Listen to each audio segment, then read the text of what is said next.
Welcome back.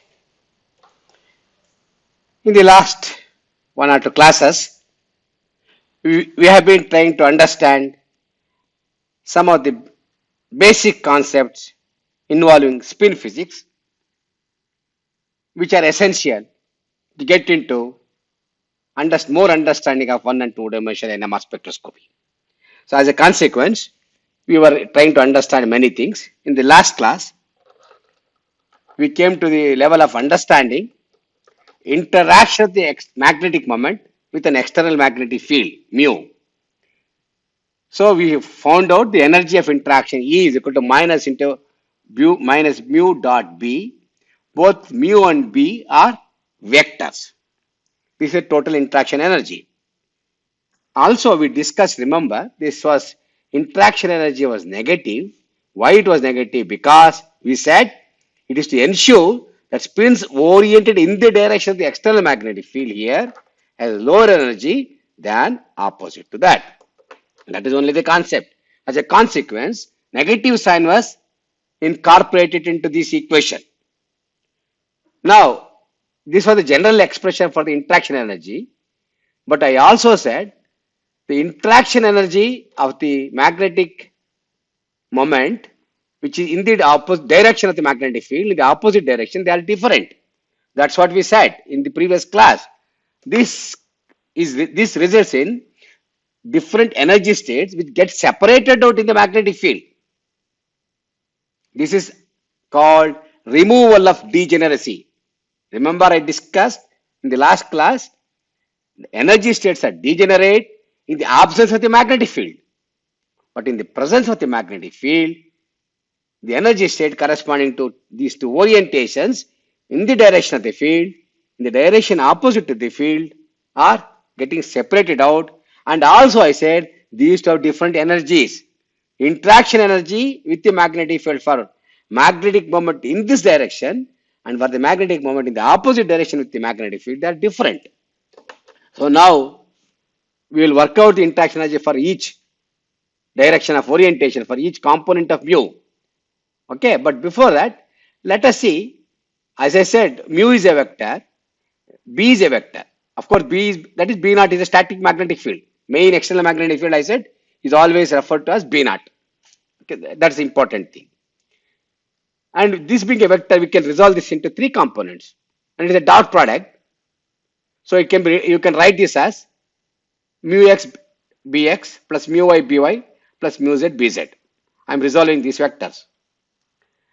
And magnetic field is assumed to be along z axis. We always take the direction of the magnetic field is z axis. Okay. So when I resolve these things, then I consider only the direction of quantization, that is mu z, with the z direction of the magnetic field. So I will consider only mu z and bz. As a consequence, these two terms gets eliminated. These two terms get eliminated. We don't consider that at all. You understand? This is the total energy of interaction. We resolve them into three components each. Took the dot product of that, expanded like this. Now I am telling magnetic field is assumed to be along z axis. As a consequence, I don't consider x and y components. They get eliminated. Then we are left with only E equal to minus mu z b naught, not b naught. That's wrong. It should be bz. Okay. Now, this interaction, what we do, we know what is mu z. Substitute mu z, which we know what is mu z. Mu is equal to gamma into m into h cross. That is now well known. In the previous one of the slides in the previous classes, I showed you. Substitute for mu z. This becomes minus m h cross b naught, which I can consider as, of course, I'm considering this as only b naught, but it should be bz, doesn't matter. B naught is assumed to be along z axis. Now E is equal to mh cross omega naught. What is h cross omega naught? Now omega is equal to minus gamma into b naught. This term, I'm resolving it, I'm separating out these two terms. MH cross I'm retaining, minus gamma B naught, I call it as omega naught. So the energy of interaction of this one, we can bring it to this form, m h cross omega naught. Okay. Now we will resolve them into two components. Energy for the two states alpha and beta, that is plus of state and minus of state, that is alpha beta states. Just find out what is m here. M is equal to plus of and minus of. Substitute for that. For half state minus of, remember there's a minus here. Okay. So, oh sorry, minus component is removed. E alpha and E beta, there is one mistake I have made. This is minus, this is plus, because E alpha is equal to this plus of state. E alpha is equal to half into gamma h b naught or 2 pi. What I did is, it was h cross. Remember in the previous equation, it was h cross. H cross is written as h over 2 pi. H is a Planck's constant. Same way, energy for the beta state is written like this. Okay. Okay. What is happening is, this energy of interaction for these two states, energy is always negative here. As a consequence, plus half appears with a minus sign. Minus half for the beta appears as a positive sign.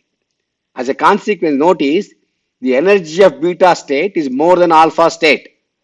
Although we say alpha state is here and beta state is here. M half has a, for alpha state, for m half, it is like this. And for beta state, it is like this. Okay. Alpha and beta orientation of the spin in the direction of the field, in the opposite direction of the field. For m half, m equal to half and m equal to minus half are given like this. But in the presence of the magnetic field, this gets interchanged like this because of the negative sign. So beta is appearing to be with the higher energy, alpha is the lower energy. As a consequence, plus half and minus half, because of already there is a negative sign, is equal to E equal to minus mu dot B naught. This appears like this. So in all the books you can find out beta state is written up, that is m equal to minus half state. And alpha state is written with a lower energy like this. Okay. So this is the alpha state with the lower energy, this is a beta state with the higher energy. Although it is written like this, because of the negative sign, it happens like this.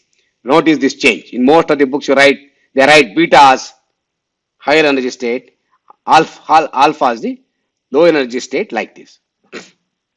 Now what is the energy difference between alpha and beta state? Take the difference between these two. Difference between these two. Half minus half is 1 or minus half plus half, if you take either of them, depending on alpha beta or beta alpha, doesn't matter. We take delta E, one of them, one direct. Then it turns out to be half gets cancelled out here. You get gamma h big naught over 2 pi. That is the energy difference. It is called delta E. The energy difference between alpha and beta spin states is simply this equation. I am taking the difference, that's all. E alpha, E beta difference is delta E, and that's what I am getting it. Now, you also know from your basic atomic physics, we have studied long back, energy can be expressed as frequency. Delta E is equal to h nu. Remember long back we would have studied some conversion of energy to frequency, etc. So delta E is equal to h nu. Now equate these two equations, this and this, because both are delta E. Then what will happen? You bring this will to this. H nu is equal to gamma h b naught over 2 pi. What is going to happen now? What is going to happen? This h and this h get cancel out. Because you're equating these two, this is a common factor, gets cancelled out. Then what you are left with nu, which is equal to gamma b naught over 2 pi. Remember, this is the basic equation, very, very important. Don't forget this. I am equating energy of separation of alpha and beta state which we calculated based on the interaction, equated this to the frequency to convert into frequency. Now I know when the energy difference when expressed in frequency turns out to be nu is equal to gamma into B naught over 2 pi. This condition is called resonance condition. This is a resonance condition, a very important condition. You require this very often in NMR. And this is the equation which has given several Nobel Prizes for NMR spectroscopies who are pioneers. Okay. What do you understand further from this equation? This is a resonance equation. And here gamma is a constant for a given nuclei. 2 is a constant. Pi is a constant. What is different? Only B naught. B naught is a magnetic field. That is not constant. I can vary. Strength of magnetic field is in my hands. I can keep on increasing the magnetic field. I can increase or decrease. I can change it. As a consequence, nu changes linearly because all are constants. Resonance frequencies vary linearly with the magnetic field. Understand? Now I'll double the magnetic field. Let us say at a magnetic field of 4 Tesla, resonating frequency is some frequency. That is a frequency nu. I double the magnetic field to 8 Tesla. The frequency will be 2 nu. So it linearly changes. Resonating frequency depends on the magnetic field, which has a linear dependence. So this explains this diagram, this figure. What happens as a function of increasing the magnetic field? Look at this one. Magnetic field keeps on increasing in this direction. As the magnetic field increases, look at the color is getting changed. From low frequency, it is going to higher frequency region. That means higher the resonating frequency, resonance condition in that nu is increasing. You are getting higher and higher resonating frequency. As the magnetic field increasing, resonating frequency also keeps on increasing. Another thing, if you notice, the size of the arrows. Arrow's thickness is also increasing when the magnetic field changes. What does it mean? There is some more meaning in that. What it means is the sensitivity of detection also is more. As the magnetic field goes up, the signal which is weak becomes more sensitive here. You get more signal. Okay, the magnetic field you are increasing, lines of force is increasing. And now the resonating frequency increases and also the sensitivity will go up. Okay, this is the diagram which energy level separation tells you what happened to two spin states. I'm taking an example of spin half nuclei. When I double the magnetic field, these are the two energy states. Alpha, this is a alpha state. This is a beta spin state. This separation, we calculated the energy for this magnetic field of 4.7 Tesla. It put it into that equation. Nu is equal to gamma into B naught over 2 pi. B naught is 4.7 Tesla. Gamma is known.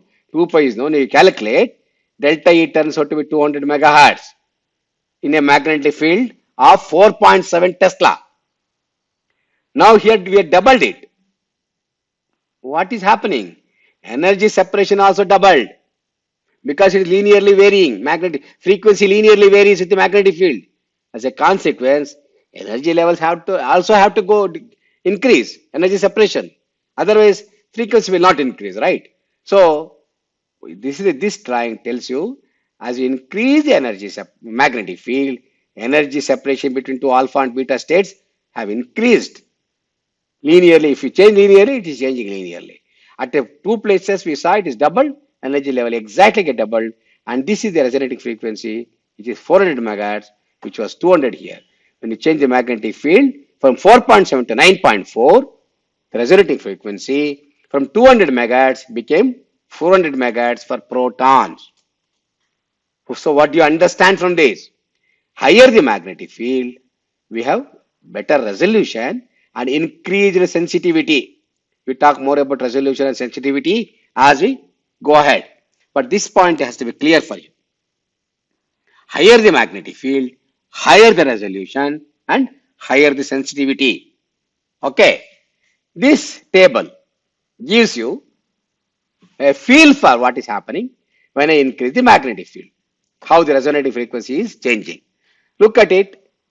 We will concentrate on this magnetic field. This is approximately 4.7 Tesla. Resonating frequency is 200 megahertz. I go to double. I'll go to 9.4. Resonating frequency get doubled. I go double of this. I'll make it 18.8. Look, it goes to 800 megahertz. It is, as you keep increasing the magnetic field, it is linearly changing. The resonating frequency is linearly changing. So this is an important concept you must remember. And B naught, magnetic field, is always expressed in Tesla, in NMR. And resonating frequency is always expressed in megahertz. Okay. Okay, with this, we have understood all about resonance, in the sense what is the resonance condition, everything.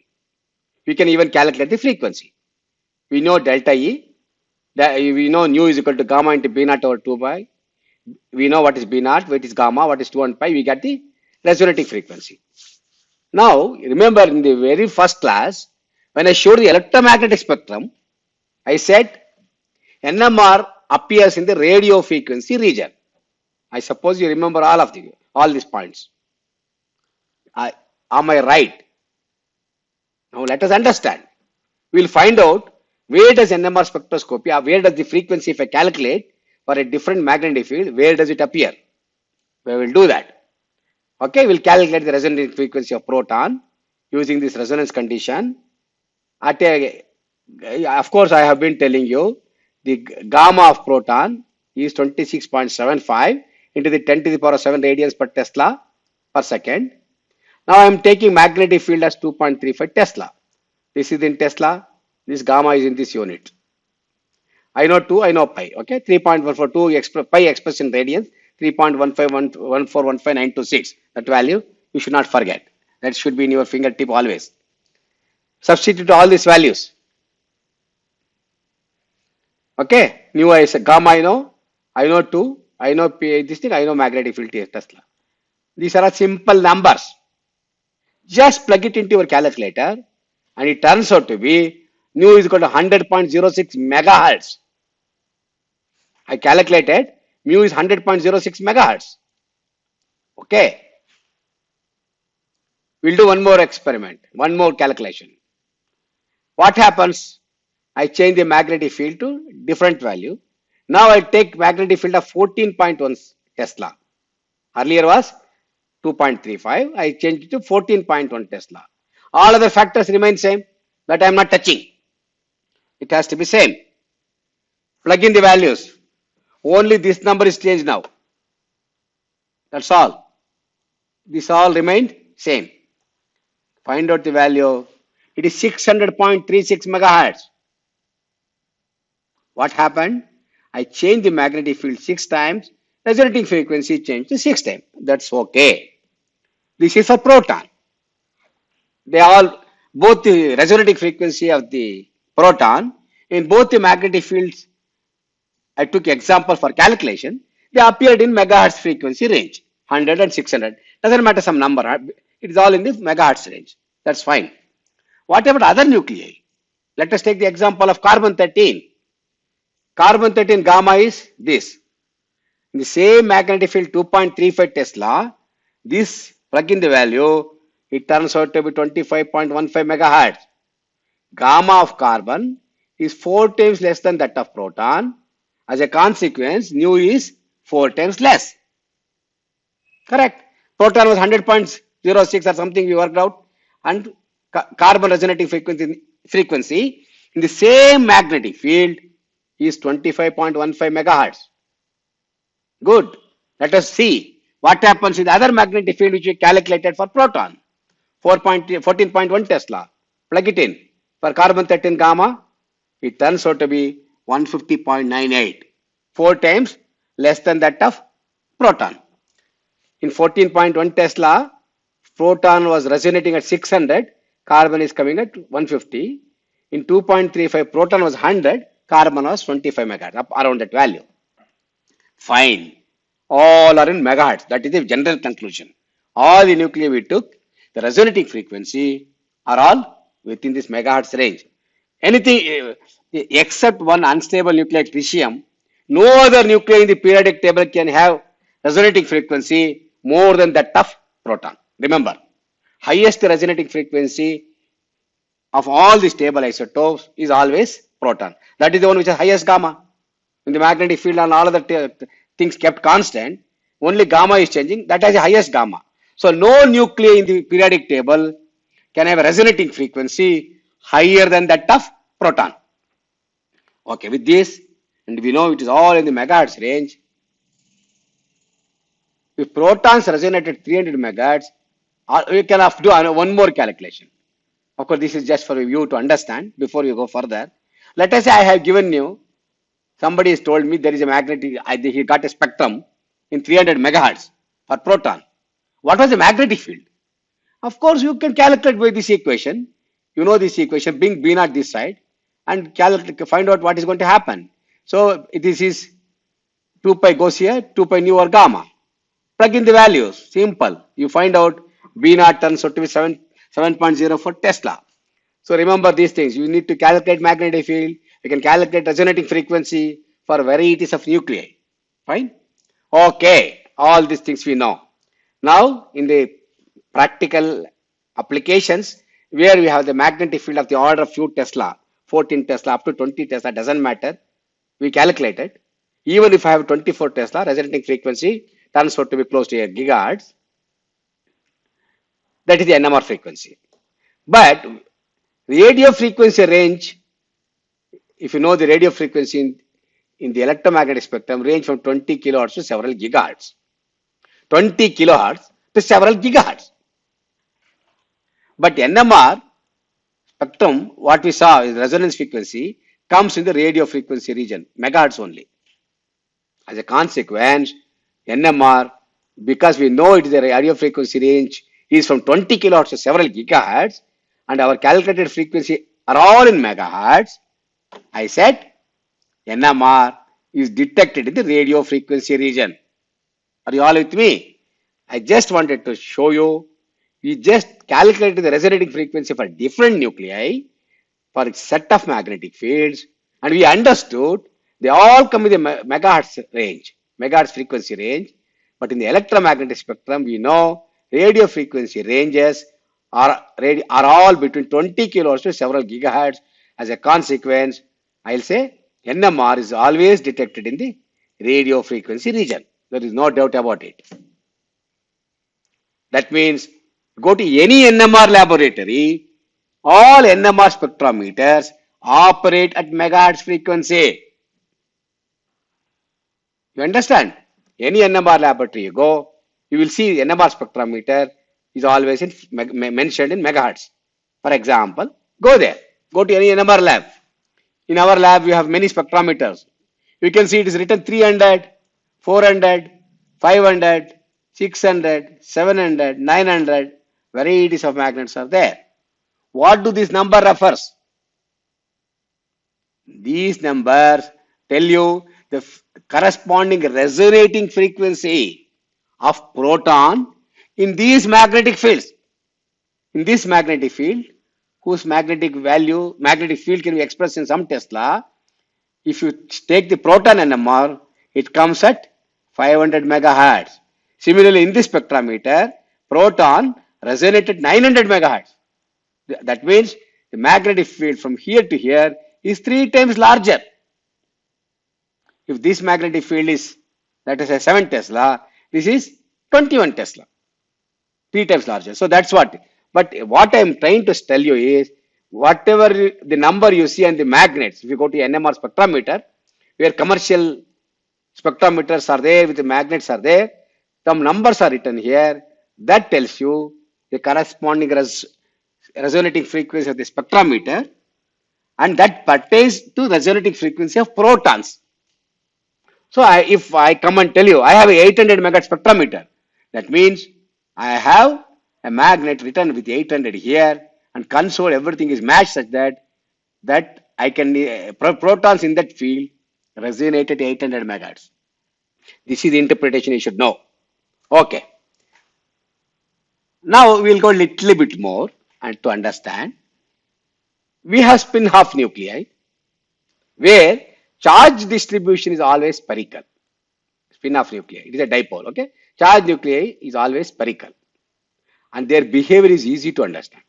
Always in NMR, if I take spin half nuclei, I can understand their behavior, their interaction with magnetic field, etc., among themselves, everything very easy to understand. Compared to spin greater than half. Not that we can't understand, but easiness of understanding is better for spin half nuclei. Okay. So spin half nuclei are called dipoles. Why is it a dipole? It's tiny magnet with two poles, like north and south pole. So spin half nuclei is always called a dipole. Spin greater than half do not have spherical charge distribution. The charge distribution has a different shape like this, like a spheroid, like a ellipsoid. The charges are distributed differently. See, here is plus, plus, minus, minus. Whereas in the previous example, you see only two charges, plus if you say this is plus, this is minus. This is plus, this is minus. So only two poles are there. But here, there are four poles, two plus positive charges, poles for two positive charges, two poles for negative charges. That is why it is called quadrupole. Any nuclei with spin greater than half have non-spherical charge distribution, and such nuclei are called quadrupolar nuclei. And such nuclei have what is called electric quadrupole moment. Electric quadrupole moment. Remember, in NMR, as we go ahead in the subsequent classes, we understand lot more interactions. So far, we are discussing only external interaction, interaction of the nuclear spins with the magnetic field. We have many more interactions, internal. One such is a quadrupolar interaction. All interactions in NMR, except quadrupolar interaction, are magnetic interaction. Only quadrupolar interaction is electric in nature. Please remember, quadrupolar interaction in NMR is electric in nature. All other interactions are magnetic in nature. Okay. Now, I'll try to give you some classical analogy. So far, we are discussing some energy level and spin, etc., in some quantum mechanical concept with the physics terms, without using mathematics or anything. These were the things which were taught for us when we were students with some classical analogy. It holds good to some broadly to a large extent. This classical analogy also holds good. Okay, we'll try to understand this. What will happen? Consider spins in a magnetic field. I consider spin of nuclei. Now, in the absence of the magnetic field, spins are randomly oriented. Random distribution is there. There is no preferred orientation. Now, as soon as you put the sample in a magnetic field which is non-zero, some magnetic field of some Tesla, look at this, what is happening? The random distribution of the spins change to preferred orientations like this. Either they orient up or down, orient in the direction of the field or in the direction opposite to that of the field. Okay, there are only two possibilities. But remember, it can have various possibility orientation, but preferably we have always said there are many nuclear spin. They orient like this and like this, both of them having different orientation, making a preferred angle. We also calculate everything. Okay, so some of them line up in the direction parallel to the field, and some of them line up in the direction parallel opposite to the direction of the magnetic field. Okay. Interestingly, more spins are aligned in the direction of the field than opposing it, because that is the lowest energy option. The lowest energy option is more spins are aligned in the direction of the field than opposing it. Please remember my equation. E is equal to mu dot BH. I put my negative signs to ensure that more spins aligned in the direction of the field, which is negative energy. Which is a lower energy, preferred orientation. We put the equation, in that equation of energy of interaction, I put a negative sign. I asked you why negative. That I explained there. This is the reason. More spins are aligned in the direction of the field than opposing it, because this is the lowest energy option. Now what happens? Let us understand. Larmor precision. The spin of nuclear are constrained to adapt two possible orientations in the external field given by 2I plus 1. But we know what is the magnetic moment direction.